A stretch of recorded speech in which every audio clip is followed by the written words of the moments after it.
When you have hair loss, it can be such a scary and deceivingly lonely place. But you know what? You're not alone. You are here with me. Welcome to the Alternative Hair Alchemist podcast. Hi, I'm Debra. I am a certified alternative hair specialist, a wig boutique owner, and wig wearer myself due to alopecia. And this is my Tell It Like It Is take on all things alternative hair. I also happen to be a certified confidence coach, so I'm going to be sprinkling in some mindset hacks for good measure. So take a deep breath, sit back and relax, and listen to my favorite ways and my best advice on how I help others and help myself to rock that alternative hair. We're going to drop that shame and stigma. What is that about anyway? Now, let's do this. Hello, everybody, and welcome to this week's episode of the Alternative Hair Alchemist podcast. This is Debra, and this week we're going to continue on with some of the most frequently asked questions about wigs, toppers, and alternative hair. I did episode 1 a little over last week. I apologize for the delay, but I have been having some tree problems on the roof this week, and that's what the holdup was, although, I guess you could just say that's an excuse, but I didn't want to record it with saws buzzing in the background. So hopefully this finds you on time. Hopefully you're having a great week, and we'll get to the show. Now, before I get into it, I had planned to cover the next 10 questions in one episode, but I'll tell you, there is quite a bit of information, so I'm going to get through as many as I can, and there may be an episode 3. And I also had said I would write an episode directory with the answers to these questions last week, and I'll tell you, between my tech ability and my memory, I forgot, so I apologize to that, and I will do that this week. The first question, which would be question 11 in the continuum, is how do I choose the right wig style for my face shape? Well, I covered that in episode 52. There are some guidelines, but my summation of those guidelines is really you've got to try it on, because not only does how the wig look in the picture not always be accurate, the way that the shape of the wig is distributed on your head can make it look vastly different. So I know a lot of people aren't able to try it on, so there are some guidelines there. And also, as being a certified style assistant, there are guidelines for body shapes too. And I think that with body shapes, it makes a little bit more of a difference than your face shape. I think you can get away with a lot more things that aren't in your guideline. But I think we all worry about choosing the right thing because of our anxiety. Everybody wants to look good. And sometimes I find with alternative hair, we get into a little bit of indecision. Like everybody seems to want somebody else's opinion. But bottom line is, you know what looks best on you, or maybe sometimes you don't. So if you can get the opinion from somebody that you trust, that is always helpful. But again, I've addressed that before. It depends on who's giving you the opinion, because sometimes the opinion of something not looking good is due to the person that's giving you the opinion's deeper issues. Some people don't want you looking too good. Some people, they feel threatened for whatever reason. There is an episode about that, but bottom line is you wear what makes you happy. And your wig choice really shouldn't be subject to anybody else's. I do believe in, you want to make your partner happy, but bottom line is it's your hair. Question 12. What are the different types of wig materials available? Now, the basics of this are in episode 18. Most people think of synthetic versus human hair. But there's a whole bunch of different types of synthetics. You have regular synthetic, which you cannot use heat on. You have heat okay synthetics. And then you have synthetic human hair blends. So there are all different types of constructions out there. But the thing about synthetics you need to remember is they are not all the same. The difference between a $10 synthetic wig and a $350 synthetic wig is going to be quite a difference. I liken it to the differences between a $10 purse and a $400 purse. Sure, they do the basic things, the same, but there's quite a difference in quality, how long it lasts, what have you.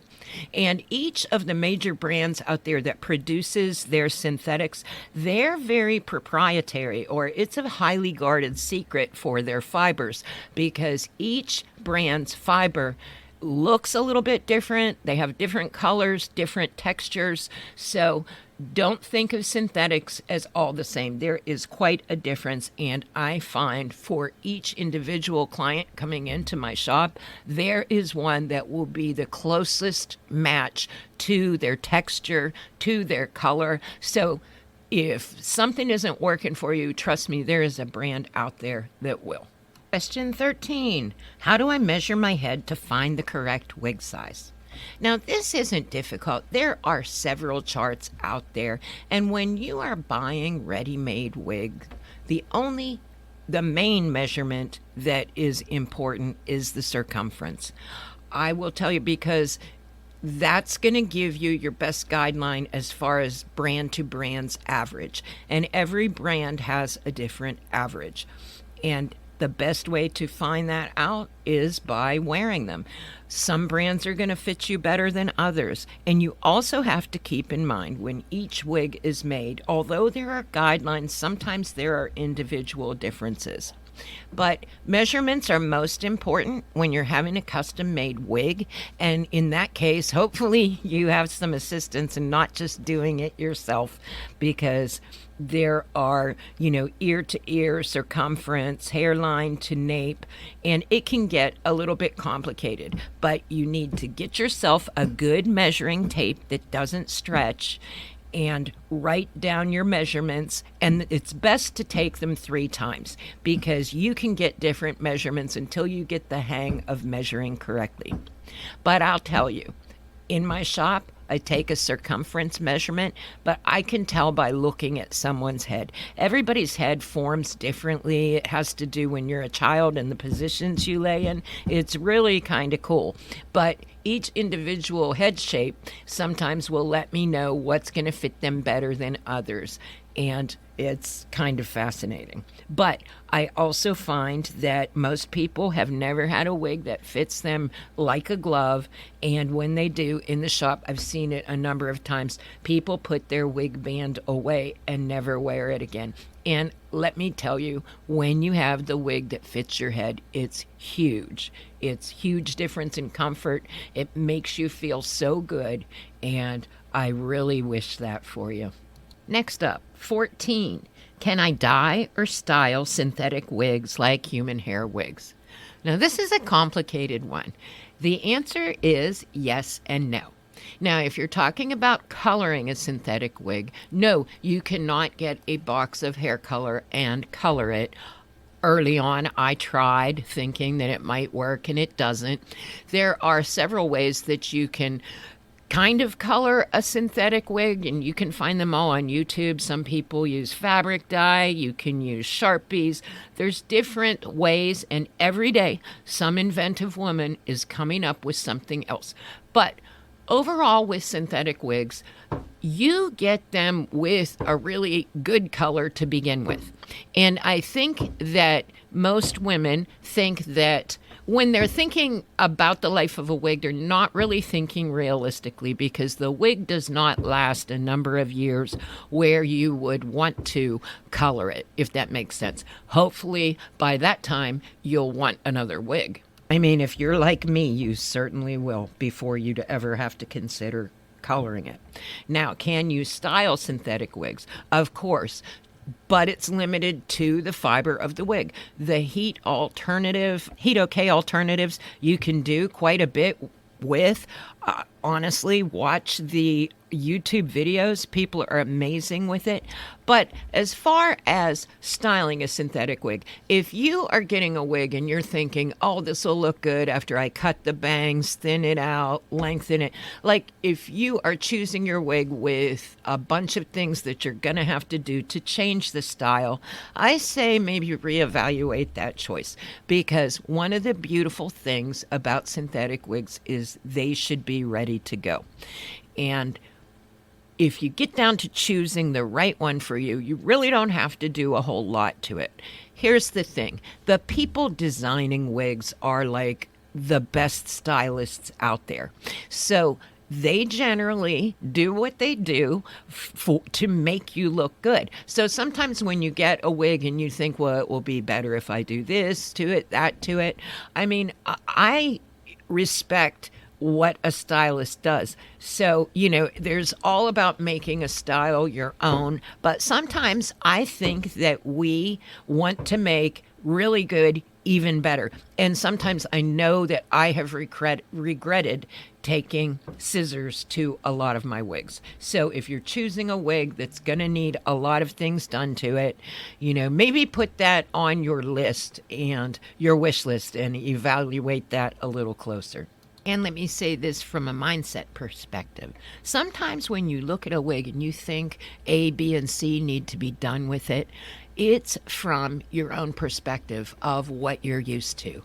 We all have a little bit of a hard time with change. So sometimes what you think need to be changed about a wig isn't because it's necessarily bad, but because it's different. And when you allow yourself to try new things, it really expands your wig wardrobe. So it's really difficult to get used to some type of change, but I'll tell you, it is one of the best things you can do for yourself ever. Everybody wants to stay up with the times, and, well, at least most people do. And sometimes that involves changes, and that makes people uneasy. But, when you do the inner work, a lot of the times what we think is a problem with the wig is really something, that we need to work on. And I say that from, nobody's perfect. I know I let my anxieties and concerns, dictate to an extent what I do. But, that's also something that I can help you with as well. Sometimes from childhood on, we get our subconscious trained to beliefs that limit us. And that is something that fascinates me. And if that fascinates you too, let me know. There was a time not too long ago where I suffered from panic attacks and a lot of fears from a life of chronic illness and also abusive relationships. And I had to learn a lot of ways to deal with my anxiety that didn't involve medication. And it helped me so much that I have become certified in a lot of those things. So if you feel you have limiting beliefs and you want to check out whether or not working with me from a coaching standpoint would be for you, let me know. And the last one I'm going to cover for today is question 15. How do I properly clean and care for my wig? Well, I am a minimalist as far as wig products. The less you do to it, the better. There are wig products out there for every conceivable thing you would want to do with a wig, and most of them do work. And it's a very individual thing. Like some of the leave-in conditioners and detanglers and stuff, they do make it easy to comb. But for me, it seems to coat the wig, and along the way, I've found that if I keep the wig as factory new as possible with just extreme gentle combing, and I've done a video about that too. Like I used to think, oh, I comb my wig really gently, but no, I take the care that somebody doing an archaeological dig would use with it, and I use the edge of the comb. So excessive combing or choosing the right comb or brush, that will save it a lot of the time. But to clean it, I don't wash as often as I've seen suggested. I wash probably about every 14 to 15 wears. And all I do to my wigs, and I have a video set up for people that shop at my shop, which it is on YouTube, and it was done by Denise Sheets, Hey Wig Sister. And at first I wanted to keep that just for the clients of the shop, but it is really helpful. She goes through, and she is wonderful, by the way. Any type of subject you want to know something about a wig, she's covered it. And she's always accurate and just a pleasure to watch. So shampooing and conditioning using the best products that you can will extend the life of your wig. And there are certain products that I love, but it doesn't mean they're the only good ones out there. But your wig is not like growing human hair. Whether it is synthetic, whether it is human, it's not going to get the moistures. They tend to dry out. So your basic goal with a wig is to prevent the fibers from getting worn out and tore up. So a good shampoo and a good conditioner, and also a spray conditioner, that is all I use for my wigs. Now, there are all kind of cool things out there. I'm not saying don't try them. You know, it is fun to try new things. And if something really helps you, I want to know about it. Let me know. But other than that, your good shampoo and a good conditioner. And we could talk all day about care of a wig. But for now, I am going to wrap it up. Next week, we'll do the last 5 questions. And until then, peace, love, and If you enjoyed this hair. episode, you might like working with me one-on-one even better. You can check out the options at debraheim.com. You can find my shop at verybestlittle.hairhouse.com. And don't forget my Wise Wig Advice and Support group, also on Facebook. I'd love to hear from you. But until next time, peace, love, and alternative hair.